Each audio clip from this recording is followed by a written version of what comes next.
preparing for weeks, months now, and I can assure you, we're more than ready.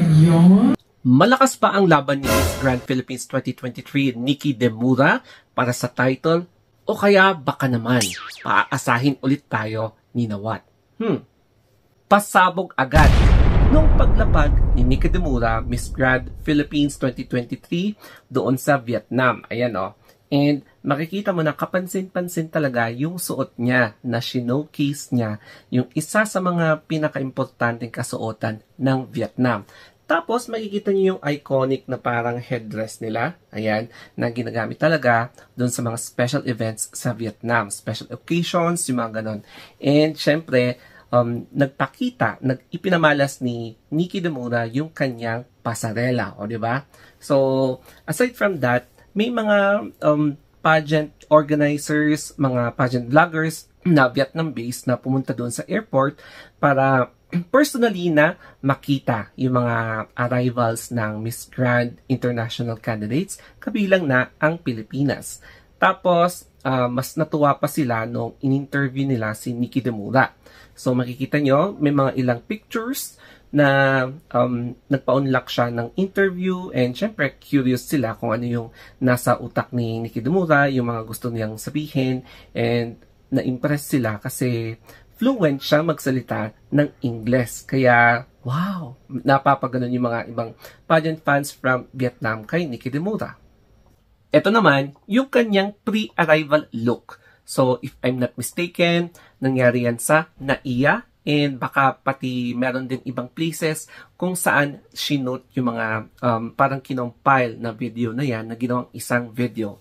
So mapapansin nyo, hindi yung traditional Vietnamese na sinuot niya nung nag-arrive siya, no? So in this video, mapapansin nyo, yung sinuot niya is yung traditional na Filipiniana costume with a touch. Kasi mapapansin mo yung evolution ng Filipiniana dresses natin ngayon na ibang-iba dati, na distinctive pa rin yung sa shoulder parang pad dito, and yun yung parang iconic na signature natin.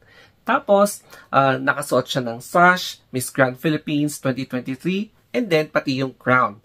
So, ibang-iba yung look niya from sa pre-arrival niya until doon sa arrival niya na nagsuot ng Vietnamese na costume or Vietnamese na dress. Continuous pa rin yung kanyang pasabog for the next days to come sa Miss Grand International. So, according sa interview niya with Inquirer, nabanggit niya na gagamitin niya yung yin and yang na way ng stylings. Na kapag sa umaga, medyo bubbly, pero pagdating sa gabi, sophisticada and very expensive looking yung magiging aura niya. Kaya pakinggan natin. Amazing stylist who really knows me well, and the concept for it is going to be yin and yang. Wow. So during the day, it's going to be very clean but colorful outfits. And then at night, it's going to be very sophisticated and sexy outfits and glam. That is very exciting. At yung the way na pag-English niya, mapapansin mo talaga na natural, no? Natural yung mother tongue niya.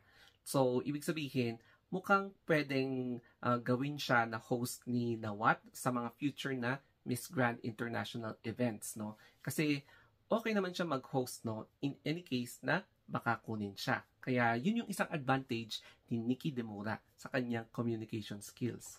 Another asset na na-discover natin ay magaling pala siyang sumayaw. Kaya hindi lang si Lars ang magaling sumayaw, kundi pati na rin si Nikki Demura. So mukhang itong asset na to is magkakaroon siya ng chance na baka gawing siya ang nasa front doon sa production number ng Miss Grand or yung opening number ng Miss Grand International 2023. Pero, nag-training din si Nikki Demura before siya sumabak sa Miss Grand International sa Vietnam. Kung makikita nyo, ayan. Yan yung isang sample na puspusan talaga yung pag-improve pa ng kanyang pasarela. Tapos, meron pang isa na ini-incorporate nila sa Miss Grand International. Kasi, pagdating kasi sa swimsuit, meron silang kakaibang way of presenting their country, yung mga parang pangbalahuraan ba? Yung mga ganun na effect. So, let's expect kung may idadagdag si Nikki Demura na parang pasabog niya sa kanyang pag-present o kaya sa pagrampa. Kaya naman, di ba?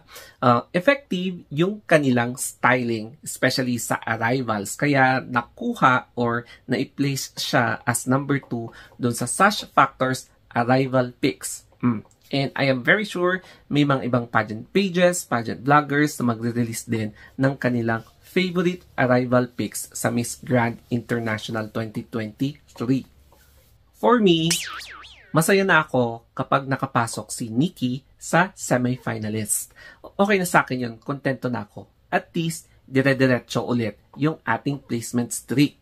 Pero, syempre, mas masaya ako kapag makukuha siya as one of the top 10. Syempre, kasi ikakat na naman yon. Pero, mas magiging masaya ulit ako kapag makakapasok siya sa top 5. O, diba? Kasi, salang-sala na yung mga kandidata. And, yung mga top 5 na nakukuha kasi, yun yung mga best performers. And, syempre, kapag nakuha niya yung title, this will be the first ever crown for the Philippines sa Miss Grand International. Pero ito lang yung parang pakiusap ko na wag masyadong umasa.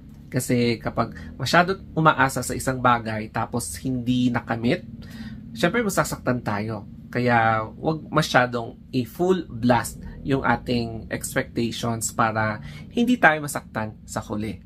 Okay? So, thank you so much. I hope na nag-enjoy kayo dito sa ating pageant vlog for this day for Nikki Demura sa Miss Grand International 2023.